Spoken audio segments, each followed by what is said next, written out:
Hi guys. So, kaninong time zone daw ang susundin pag nag-submit na, nag-send ka na ng application mo?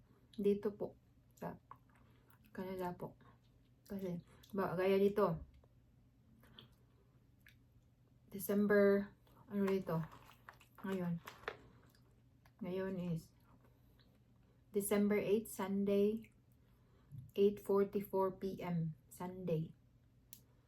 December 8 pa ha. Sa inyo is, December 9.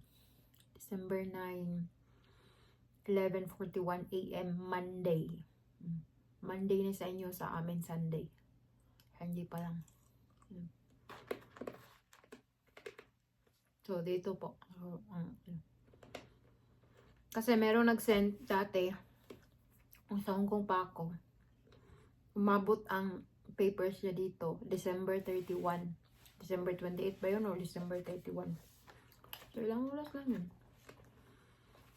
So, nabalik ang application niya.